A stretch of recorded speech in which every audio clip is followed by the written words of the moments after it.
Hello guys, कैसे हैं आप लोग। तो आज हम पढ़ने वाले हैं सोवियत यूनियन के बारे में। यूएसएसआर जो यूनाइटेड रशिया था, जिसे सोवियत यूनियन भी कहा जाता था, किस प्रकार यूएसएसआर में जो वहाँ की पॉलिसीज़ थी, जो वहाँ का डिसइंटीग्रेशन हुआ, क्या कारण रहे कि जो यूएसएसआर जो सोवियत यूनियन था वो टूट गया। और कहीं ना कहीं ये जो यूएसएसआर का टूटना था, आज यही वजह है कि रशिया जो है वो वापस से जो उसकी नेबरिंग कंट्री थे, जैसे क्रीमिया को उन्होंने जीत लिया था, तो अभी उन्होंने यूक्रेन पे हमला किया है। तो ये जो रशिया यूक्रेन कॉन्फ्लिक्ट चल रहा है, तो कहीं ना कहीं इसकी जो जड़ है वो सालों पुरानी ये जो प्रतिद्वंदिता है इसी के अंदर अटकी हुई है। ये जो रशिया के अंदर वो एक जो चुभन आप कह सकते हैं कि एक इतना बड़ा राज्य जो टूट गया एक छोटे छोटे भागों में, तो आज भी वो जो टीस है वो रशिया के अंदर है। और व्लादिमीर पुतिन जो है वो कहते हैं ना कि उसी से एक उभरे हुए नेता हैं जो कि ये मानते थे कि जो लेनिन और स्टालिन उनकी जो कार्यशैली थी वो हमेशा से बेहतर रही, बजाय के मिखाइल गोर्बचेव जिनकी अभी अभी डेथ हुई है उनके मतलब कंपैरिजन में। तो चलिए पढ़ते हैं यूएसएसआर के बारे में कि यूएसएसआर क्या था और कैसे यूएसएसआर का डिसइंटीग्रेशन हुआ। तो ये आप देख रहे हैं मैप, ये है यूएसएसआर का मैप। इसके अंदर आप देखिए, जब यूएसएसआर एक पूरा यूनियन हुआ करता था तो कितनी सारी जो कंट्रीज़ है वो उनकी पार्ट हुआ करती थी। रशिया हुआ, आप देखिए Kyrgyzstan, Tajikistan, Uzbekistan, Kazakhstan, Turkmenistan, Azerbaijan, Armenia, Georgia, Ukraine, Moldova, Belarus, Latvia, Estonia, Lithuania. तो ये सब इतना बड़ा जो पोर्शन है ये पूरा यूएसएसआर का भाग हुआ करता था। ठीक है, तो यूएसएसआर जो था एक बहुत महान राज्य आप कह सकते हैं, एक ग्रेट पावर थी जो कि उस टाइम पर यूनाइटेड स्टेट्स के जैसे आज भी आप देखते हैं कि रशिया और यूनाइटेड स्टेट्स के बीच जो कंपटीशन है, प्रतिद्वंदिता है, वो चलती रहती है। तो उस टाइम भी जो यूएसएसआर था वो यूनाइटेड स्टेट्स से आंख मिला के बात करता था। और कहीं ना कहीं जो यूनाइटेड स्टेट्स की एक मोनोपोली थी उसको अगर किसी नेशन ने उस टाइम पे चैलेंज किया था तो वो यूएसएसआर ही था। तो देखिए, आज जो हम मेन पढ़ने वाले हैं वो हम सोवियत यूनियन के बारे में पढ़ने वाले हैं। जो सोवियत यूनियन था ये जो टूटा था, ये टूटा था दिसंबर 25 1991 को। और जब ये टूटा तो एक जो कोल्ड वॉर था, कोल्ड वॉर का मतलब जो ये यूरोप और वेस्टर्न कंट्रीज़ है इनसे जो यूएसएसआर की एक प्रतिद्वंदिता चलती थी, उनसे हर चीज़ में बराबरी करने की या उनसे आगे बढ़ने की, this time period is known as cold war. तो जब यूएसएसआर का डिसोल्यूशन हुआ दिसंबर 25 1991 को, तो कहीं ना कहीं ये कोल्ड वॉर जो था वो खत्म हो गया था। देखिए, जो डिसइंटीग्रेशन हुआ था यूएसएसआर का, ये लेट 1980s में बिगिन हो गया था, जब वहाँ पे पॉलिटिकल अनरेस्ट आ गया था जो दूसरे रिपब्लिक्स थे उनके अंदर। और फाइनली दिसंबर 26 1991 को जो पूरा सोवियत यूनियन था, यूएसएसआर था, उसमें वोटिंग की गई और उसे डिसॉल्व कर दिया गया। और जो सारे उसमें जो दूसरे रिपब्लिक्स थे उन्हें आज़ाद कर दिया गया। सोवियत यूनियन, जिसे USSR, union of the Soviet socialist republics भी कहा जाता था, ये जब रशियन रिवॉल्यूशन हुई थी 1917 में, तो उस टाइम पे जो वहाँ पे बोलते थे जार, वहाँ के जो राजा को उस टाइम पे रशिया के क्या कहा जाता था, जार। तो ये माना जाता था कि वो जो जार था उनकी जो पॉलिसीज़ थी वो बहुत रिप्रेसिव थी। वो मतलब जनता को दबा के, डरा कर, इस तरीके से वहाँ पे रखते थे। और तब जार के आतंक से वहाँ के लोगों को आज़ाद कराने के लिए जो रशियन रिवॉल्यूशन हुई थी वो हुई थी 1917 में। और उसी के आफ्टरमाथ थे, उसी के रिजल्ट्स थे कि यूएसएसआर का फॉर्मेशन हुआ। 1922 में जो यहाँ की जो दूर दूर की प्रोविंसेस थी, जैसे अभी हमने जो यूएसएसआर का पीछे की तरफ मैप देखा था, तो काफ़ी दूर दूर की ये सब जो प्रोविंसेस थी इन सबको जोड़ा गया और सबको मिलाकर यूएसएसआर का फॉर्मेशन हुआ। तो व्लादिमीर लेनिन जो थे वो सोवियत यूनियन के पहले लीडर बने। जो इनिशियली जब सोवियत यूनियन बना तो उसे इस तरीके की एक सोसाइटी के रूप में प्रेजेंट किया गया था कि भैया यहाँ पर एक ट्रू डेमोक्रेसी है, यहाँ पर एक पूरा लोकतंत्र है। बट जैसे जैसे टाइम बीतता गया तो सबने ये पाया कि भैया जो ज़ार का राज था, जो उनका रूल था, तो अभी का जो ये नया रूल आया है ये कहीं ना कहीं वैसा ही रूल है जैसा ज़ार के टाइम पर था। ये उससे कम रिप्रेसिव नहीं है, या फिर इसमें जो जनता के ऊपर थोपे जा रहे हैं फैसले या जो बात उन्हें मानने को मजबूर किया जा रहा है तो वो भी उसी तरीके से हो रहा है जैसा 1917 में जब रिवॉल्यूशन के टाइम हमने ज़ार को हटाया था। तो आज हम ज़ार से तो आज़ाद हो गए हैं, बट कहीं ना कहीं जो पॉलिसीज़ है इस टाइम पर गवर्नमेंट की वो डेमोक्रेटिक ना होकर वो भी एक तानाशाही की तरह ही है। ये जो आपके सामने है यह है मिस्टर लेनिन। तो लेनिन और स्टालिन, जिनके कई लोग जो रहते हैं जो ऑटोक्रेट्स रहते हैं या फिर जो डिक्टेटर्स रहते हैं उनकी श्रेणी में इन्हें गिना जाता है। और कई बार हमने भी देखा होगा कि हमारे यहाँ की जो गवर्नमेंट्स है वो हमारे प्राइम मिनिस्टर के लिए, या फिर जब इंदिरा गांधी को आपने देखा था कि इंदिरा गांधी ने जब इमरजेंसी लगाई थी तो उन लोगों के लिए इन टर्म्स का यूज़ किया जाता था कि they are like dictator, they are behaving like Lenin and Stalin, जो लेनिन और स्टालिन की मानसिकता पे काम कर रहे हैं। तो यही है लेनिन। तो सिर्फ एक पार्टी को अलाउड किया गया एग्जिस्ट करने के लिए जब यूएसएसआर बना, और वो थी कम्युनिस्ट पार्टी। और सभी से ये डिमांड किया गया कि हर रशियन सिटीजन जो है वो उनकी जो पूरी की पूरी उनके जो मन है, उनके अंदर जो पूरी उनकी देशभक्ति है, वो सब कुछ जो है वो सिर्फ एक ही पार्टी के लिए दिखाए, और वो पार्टी है कम्युनिस्ट पार्टी। पूरा जो कंट्रोल था वो बिल्कुल एब्सोल्यूट कंट्रोल में था उस टाइम पे लेनिन के। और जब लेनिन हटे तो उसके बाद स्टालिन ने 1924 में जो पावर थी अपने हाथों में ले ली।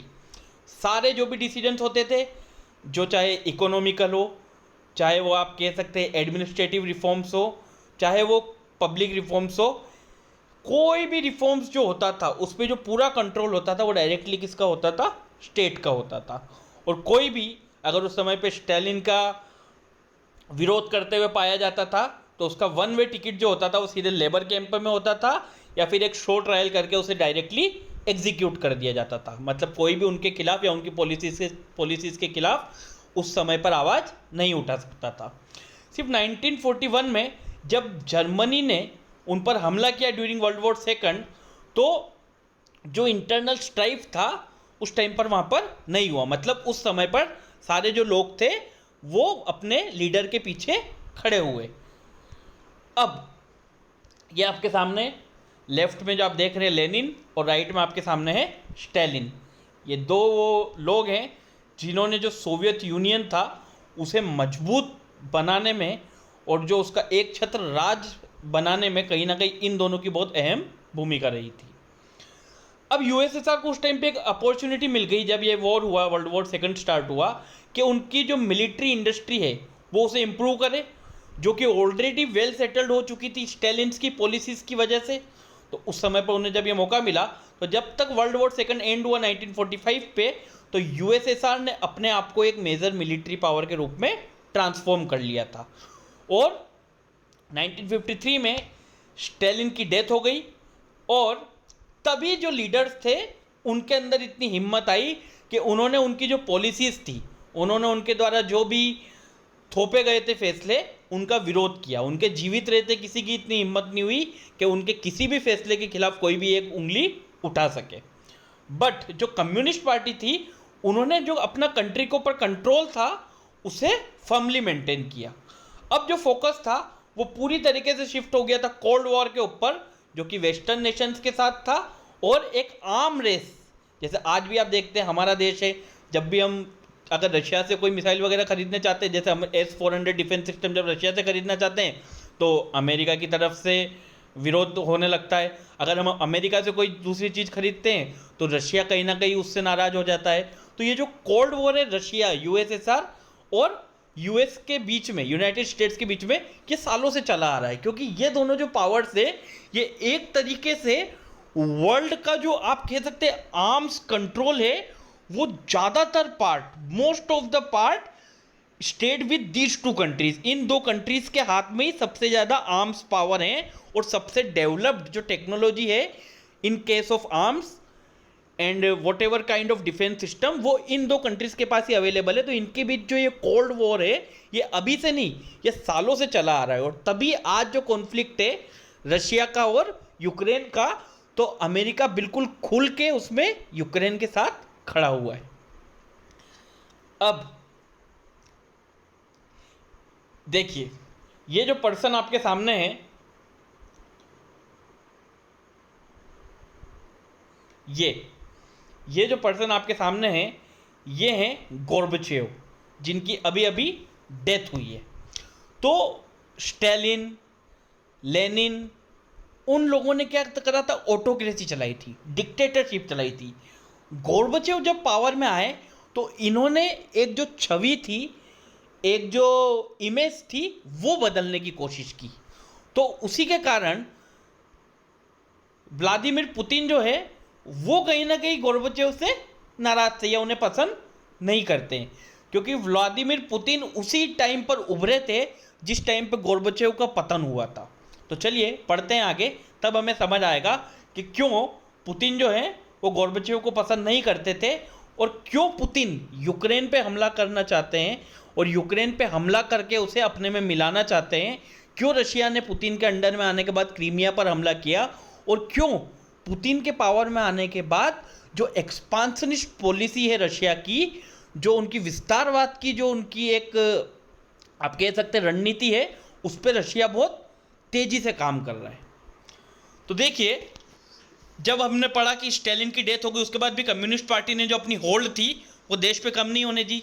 अब मिखाइल गोर्बाचेव जो थे, ये सोवियत यूनियन के जो प्रीमियर बने 1985 में, उन्हें जो इकोनॉमी मिली थी बहुत स्टेगनेंट रुकी हुई इकोनॉमी मिली थी, और जो पॉलिटिकल स्ट्रक्चर था वो भी काफ़ी स्टेगनेंट था, और जिस वजह से जो रिफॉर्म्स थे, जो उन्होंने बदलाव किए, वो इम्पॉसिबल थे, क्योंकि उस समय पर जो रशिया की इकोनॉमी थी यूएसएसआर की, वो पूरी तरीके से स्टेगनेंट हो चुकी थी, रुक चुकी थी। गोर्बाचेव उस टाइम पर दो पॉलिसीज उन्होंने इंट्रोड्यूस करी। वो ये सोच रहे थे कि वो जो सोवियत यूनियन है उसे एक प्रोडक्टिव स्टेट में ट्रांसफॉर्म करके दिखाए, कि जैसी दुनिया के अंदर छवि बनी हुई है यूएसएसआर की, वो उसको बदल सकें। फर्स्ट पॉलिसी जो उनकी थी उसे बोला जाता था ग्लासनोस्ट या फिर पॉलिटिकल ओपननेस। इसके अंदर क्या था, जब डिक्टेटरशिप थी, लेनिन थे, स्टालिन थे, तब तो उनके खिलाफ बोलने की किसी को आज़ादी नहीं थी। पर गोर्बाचेव ने क्या किया, उनकी जो पहली पॉलिसी थी ग्लासनोस्ट, पॉलिटिकल ओपननेस, उन्होंने जो बुक्स था उन पे से बैन हटा दिया गया, क्योंकि पहले उनके ऊपर बैन लगा हुआ रहता था, क्योंकि अगर कोई भी कम्युनिस्ट आइडियाज़ या उनके खिलाफ कुछ भी पब्लिश करता था तो उसको अलाउ नहीं किया जाता था। तो गोर्बाचेव ने वो बैन हटा दिया। न्यूज़पेपर्स को परमिशन दी गई कि भैया वो क्रिटिसिज्म भी कर सकते हैं गवर्नमेंट का या उनकी पॉलिसीज़ का। और दूसरी पॉलिटिकल पार्टीज़, ठीक है, जो कि कम्युनिस्ट नहीं थे, कम्युनिस्ट के अलावा जो थे, वो भी पार्टिसिपेट कर सकते हैं इलेक्शंस में। तो इन रिफॉर्म्स को लाकर कहीं ना कहीं गोर्बाचेव ने बदलने की कोशिश की। सेकंड पॉलिसी जो वो लाए थे उसे बोला जाता है पेरेस्ट्रोइका, इकोनॉमिक रिस्ट्रक्चरिंग। तो जब 1985 में गोर्बाचेव प्रीमियर बने थे, तो अभी हमने पढ़ा कि यूएसएसआर की जो इकोनॉमिक कंडीशंस थी वो काफ़ी स्टेगनेंट हो गई थी।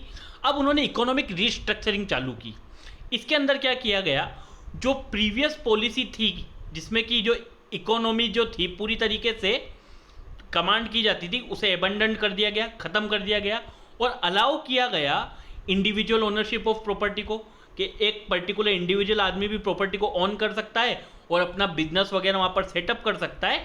और वो ये इनकरेज करना चाहते हैं कि जो फॉरेन इन्वेस्टमेंट है, जो विदेशी कंपनियाँ हैं, जो विदेश में व्यापारी हैं, और अगर उनकी कंट्री में वो बिजनेस करना चाहते हैं सोवियत इंटरप्राइजेज में, तो वो वहाँ आकर अपना बिजनेस सेटअप कर सकते हैं। बट ये जो रिफॉर्म्स किए गए थे गोर्बाचेव के द्वारा, ये बहुत कम और बहुत लेट किए गए थे। क्या हुआ कि इस समय तक, जब तक हमने जैसा कि पढ़ा कि रशिया की जो कंडीशंस थी, वहाँ पे जो राशनिंग की प्रॉब्लम थी, फूड शॉर्टेज थी, इसेंशियल कमोडिटीज़ जो थी उस टाइम पर, जो ज़रूरत की चीज़ें थी वो काफ़ी मुश्किल हो गई थी उस टाइम पर। तो ओनली जो रिजल्ट हुआ गोरबचेव की इन पॉलिसीज़ का वो ये हुआ कि गवर्नमेंट के खिलाफ लोगों के अंदर और रिसेंटमेंट और उनके अंदर गुस्सा जो गवर्नमेंट के खिलाफ था वो बढ़ने लगा। अब क्या हुआ, जब फॉरेन पॉलिसी की बात आई तो यूएसएसआर ने शुरू से ही अपना जो एक था वो टाइट ग्रिप मेंटेन करके रखा था ईस्टर्न यूरोप के ऊपर। वहाँ पे जो कम्युनिस्ट गवर्नमेंट थी उनको इंस्टॉल करने में यूएसएसआर का पूरा मदद रहता था, चाहे वो इकोनॉमिकल हो, चाहे वो पॉलिटिकल एस्पेक्ट में हो, चाहे वो मिलिट्री एस्पेक्ट में हो। तो हर एस्पेक्ट में जब से यूएसएसआर बना था तो लेनिन, स्टालिन, इन सब के टाइम से उन्होंने जो ईस्टर्न यूरोप था उसके ऊपर अपनी ग्रिप, अपनी पकड़ पूरी तरीके से मजबूती से बना के रखी थी। और वहाँ पे जो भी कुछ अगर मैटर्स होते थे तो यूएसएसआर खुलकर उसके अंदर इन्वॉल्व करता था, through military means, through every means. Gorbachev ने इस पॉलिसी को भी चेंज किया और एक नई नॉन इंटरवेंशन की पॉलिसी उन्होंने इंट्रोड्यूस करी कि वो ईस्टर्न यूरोप के जो मामले हैं, वहाँ की कंट्रियों के जो मैटर्स हैं, उनमें वो इन्वॉल्व नहीं होंगे। अपनी पकड़ को बनाए रखने के लिए, मजबूत बनाए रखने के लिए रशिया ने अफगानिस्तान में भी अपनी ट्रूप्स को वहाँ पे मतलब प्लेस कर रखा था, बट गोरबचेव ने उन्हें भी वहाँ से हटाने का फैसला कर दिया, जो कि 1979 से वहाँ पर पहले से थी। 1985 में अफगानिस्तान से यूएसएसआर ने अपनी ट्रूप्स को हटा लिया और अपनी जो मिलिट्री प्रेजेंस थी ईस्टर्न यूरोप में उसे भी कम कर लिया। तो कहीं ना कहीं इन सब फैसलों के कारण जो यूएसएसआर की पकड़ थी, जो दूसरे देशों के अंदर कहीं ना कहीं उनका एक भय था, डर था, एक उनकी पावर के अंदर जो वो दबे हुए थे, तो वो लोग थोड़ा खुल के आज़ादी के खिलाफ बोलने लगे और रशिया का विरोध करने लगे। जो पहला रिवॉल्यूशन हुआ था 1989 में, वो हुआ था पोलैंड में, जहाँ पे जो नॉन कम्युनिस्ट ट्रेड यूनियन है उन्होंने बार्गेन किया फ्री इलेक्शन के लिए विथ मच सक्सेस, और उन्हें इसमें आज़ादी भी मिली, मतलब उन्हें इसमें सक्सेस मिली कि वो लोग इलेक्शन में फ्री रूप से भाग ले सकते हैं। अब ईस्टर्न यूरोप में भी पीसफुल रिवॉल्यूशन चालू हो गए और इस तरीके से नवंबर 89 में, जिसे बोला जाता है fall of the Berlin wall, कहीं ना कहीं यूएसएसआर का जो डिसइंटीग्रेशन था वो शुरू हो गया। इसके बाद जो इंडिपेंडेंस मूवमेंट्स थे वो यूएसएसआर की बॉर्डर्स के अंदर भी इंटर कर गए। भैया ये सब जो हो रहा था ये तो बार बार हो रहा था, पोलैंड में, या फिर आप कह सकते हैं कि बाहर के जो ईस्टर्न यूरोप की कंट्रीज थी जहाँ पे रशिया सपोर्ट करता था कम्युनिस्ट गवर्नमेंट को, वहाँ पर हुआ। बट वही बात है ना कि भैया अगर कोई लोग देखते हैं कि खरबूजे को देख के खरबूजा रंग बदलता है, तो जब जो यूएसएसआर की पार्ट थी कंट्रीज, उन्होंने देखा कि यार कहीं ना कहीं दूसरी कंट्रीज जो है ये आज़ाद हो रही है, तो हमारे पास भी एक मौका है कि हम यूएसएसआर से आज़ाद हो सकते हैं। तो उस टाइम पे जो लिथुआनिया, एस्टोनिया और लातविया करके ये जो थी पहले बाल्टिक स्टेट्स, बाल्टिक सी की तरफ जो आती है उन्हें बाल्टिक स्टेट्स कहा जाता है, उन्होंने सबसे पहले डिक्लेयर किया कि वो मॉस्को से इंडिपेंडेंट है, आज़ाद है। तो अगस्त 18 1991 को जब देखा गया ये कम्युनिस्ट पार्टी के द्वारा कि भैया गोरबचेव के फैसलों के कारण पूरी तरीके से जो है यूएसएसआर वो डिसइंटीग्रेट हो रहा है, हर जगह जो है लोग आज़ादी के लिए लड़ रहे हैं, हर जगह उनके खिलाफ विरोध हो रहा है, प्रदर्शन हो रहा है, कहीं ना कहीं यूएसएसआर जो है वो टूटने की नौबत आ चुकी है। तो उन्होंने गोरबचेव का हाउस अरेस्ट कर दिया और जो लीडर्स थे स्कोप के, उन्होंने स्टेट ऑफ इमरजेंसी डिक्लेयर कर दी। ठीक है, अब इस टाइम पे हुआ क्या, इस टाइम पे बोरिस येल्टसिन करके एक आदमी आया उभर कर, जिन्होंने इस कूप को फेल कर दिया। ये जो मिलिट्री कूप था इसको फेल करने में एक हाथ किसका था, बोरिस येल्टसिन का। उन्होंने क्या किया, लोगों को इकट्ठा किया और जब ये मिलिट्री जो है उस कूप का सपोर्ट करने के लिए बढ़ रहे थे आगे, तो वहाँ पे इन्हें एक ह्यूमन चेन को फेस करना पड़ा मॉस्को में, और जो मिलिट्री वाले थे उन्होंने मना कर दिया कि भैया हम अपने लोगों पे गोलियां नहीं चलाएंगे। तो ये जो मिलिट्री कूप था, जो सरकार को उखाड़ने का जो एक मिलिट्री का प्रयास था, वो फेल कर दिया। और तब एक नया हीरो जो रशियन फेडरेशन में उभर के आया, उनका नाम था बोरिस येल्टसिन। अब जब गोरबचेव को रिलीज़ किया गया तो गोरबचेव मिन्स्क गए, जो कि बेलारूस की कैपिटल है, और उन्होंने वहाँ जो अपनी डील थी बेलारूस और यूक्रेन के लीडर्स के साथ कि वो यूएसएसआर से उन्हें आज़ाद कर देंगे, उसे तोड़ दिया। बट थोड़े सब कुछ समय बाद दूसरे सोवियत रिपब्लिक जो थे सेंट्रल एशिया में, वो सब मिले, जो कि अल्मा-अता, जो कि आज के मॉडर्न डे कजाकिस्तान में है, उन्होंने भी सबका साथ दिया और इन सब ने फैसला किया कि ये सब यूएसएसआर से अलग हो जाएंगे। बट इन सब कोशिशों के बाद भी, गोरबचेव के इन प्रयासों के बाद भी कि वो वापस से रोक सकें बेलारूस को, यूक्रेन को खुद से अलग होने से, वो रोक नहीं पाए और यही गोर्बाचेव का एंड था उस समय पर, जब बोरिस येल्टसिन जो थे वो रशियन स्टेट के न्यू स्टार बने, क्योंकि उन्होंने मिलिट्री कूप को रोका था। और 25 दिसंबर 1991 को मिखाइल गोर्बाचेव ने अपना रेजिग्नेशन जो था as the last premier of the Soviet Union, उन्होंने उस टाइम पर अपना रेजिग्नेशन इस्तीफा दिया, और जो union of Soviet socialist republics USSR था वो उस दिन टूट गया। और जो येल्टसिन थे वो पहले प्रेसिडेंट बने रशिया के, और 1991 से 1999 तक येल्टसिन ही प्रेसिडेंट रहे रशिया के। और इसी टाइम पर जो ये थे बोरिस येल्टसिन, और इसी टाइम पे जो उदय हुआ वो हुआ था व्लादिमीर पुतिन का, जो कि 2000 से 2004 तक पहले तो प्रेसिडेंट रहे रशिया के, उसके बाद 4 से 8 तक वो प्राइम मिनिस्टर रहे, अगेन 2012 में वो एज अ प्रेसिडेंट इलेक्ट हुए। और व्लादिमीर पुतिन जो है वो पूरी तरीके से जो लेनिन और स्टालिन की थी राजनीति उसी को फॉलो करते हैं, उसी को मानते हैं, और कहीं ना कहीं वो इसीलिए गोर्बाचेव को पसंद नहीं करते थे, बिकॉज उन्हें भी यही लगता है कि गोर्बाचेव जो है वही एक कारण रहे हैं कि यूएसएसआर का डिसइंटीग्रेशन हुआ। So this is all about the disintegration of USSR. ये आज हमने इसलिए पढ़ा क्योंकि हम अपने अगले वीडियो में रशिया यूक्रेन कॉन्फ्लिक्ट को जब पढ़ेंगे तो हम अच्छे से समझ पाएँ कि ये कोई मोमेंट ऑफ हीट में पुतिन द्वारा नहीं किया गया है, बट ये कहीं ना कहीं एक ऐसा फैसला है जो बहुत टाइम से पुतिन के दिमाग में था, जिसे वो अप्लाई करना चाहते थे, और इसलिए ही उनके द्वारा एक सुनियोजित ढंग से यूक्रेन के ऊपर हमला किया गया। तो this is all in this video. Thank you so much. I hope आप लोगों को ये वीडियो पसंद आया होगा। अगर आपको वीडियो पसंद आया है तो प्लीज़ चैनल को लाइक कीजिए, शेयर कीजिए और सब्सक्राइब कीजिए, और वीडियो को ज़्यादा से ज़्यादा शेयर कीजिए ताकि ये ज़्यादा लोगों तक पहुंच सके। Thank you so much.